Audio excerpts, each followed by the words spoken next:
Maharashtra TET exam 2025 तर विद्यार्थ्यांचे result already लागलेले आहे, परंतु विद्यार्थ्यांना उद्याची लास्ट डेट देण्यात आलेली आहे। ती म्हणजे कशासाठी तर बघू शकता तुम्ही, जर साईटवर आले तर साईटवर तुम्हाला संपूर्ण अपडेट ही जी नोटिफिकेशन जात आहे यामध्ये सुद्धा दिलेली आहे, आणि जी साईट तुम्हाला रिझल्ट चेक करण्यासाठी दिलेली आहे त्या साईटवर सुद्धा तुम्ही अपडेट बघू शकता।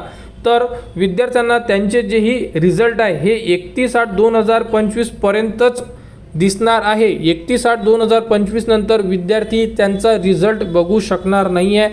म्हणजे तुम्ही महाराष्ट्र टेट एक्झाम 2025 चे जेही तुमचे स्कोर कार्ड असणार आहे म्हणजे रिझल्ट असणार आहे हे तुम्ही 31/8 नंतर बघू शकणार नाही आहे। याबद्दलची अपडेट जी सेकंड लाईन आहे यामध्ये जीही अपडेट आहे तुम्ही एकदा रीड करून घ्या, यामध्ये संपूर्ण माहिती दिलेली आहे। आणि जर तुम्ही मेन जी साईट आहे ज्या साईटवरून आपण रिझल्ट डाउनलोड केलेला आहे त्या साईटवर जर तुम्ही गेले म्हणजे इथे, तर इथे निकालचा जे पेज आहे इथे तुम्ही क्लिक करा। इथे क्लिक केल्यानंतर आपल्यासमोर डाउनलोड गुणपत्रिका म्हणून एक ऑप्शन येणार आहे, तिथे क्लिक करा।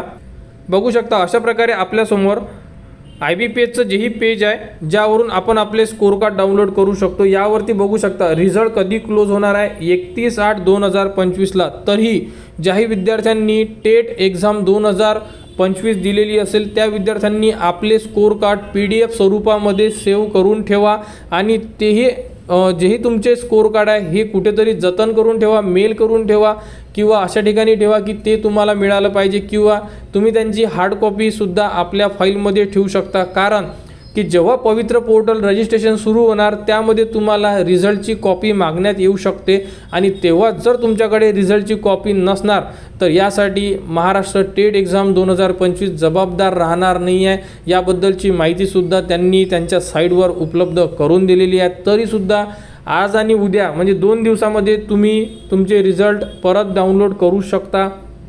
31 तारखेनंतर ही जी साईट आहे ही बंद करण्यात येणार आहे, त्यानंतर आपण रिझल्ट चेक करू शकणार नाही आहे। तरी ज्याही विद्यार्थ्यांना त्यांचे रिझल्ट काढले नसेल तुम्ही अजूनही काढू शकता, उद्या सायंकाळपर्यंत तुम्हाला वेळ देण्यात आलेला आहे। आणि महाराष्ट्र टेट एक्झामबद्दल किंवा पवित्र पोर्टल रजिस्ट्रेशन कधी सुरू होणार या संदर्भात संपूर्ण विद्यार्थी विचारत आहेत। तर पुढील व्हिडिओमध्ये आपण कोणकोणते डॉक्युमेंट्स लागणार आहे आणि रजिस्ट्रेशन साधारणतः कधीपासून सुरू होणार आहे या संदर्भात संपूर्ण अपडेट बघणार आहेत। त्यासाठी आपल्या चॅनलच्या कनेक्टमध्ये राहा, चॅनलला सबस्क्राईब करा व हा व्हिडिओ इतरांपर्यंत शेअर करा।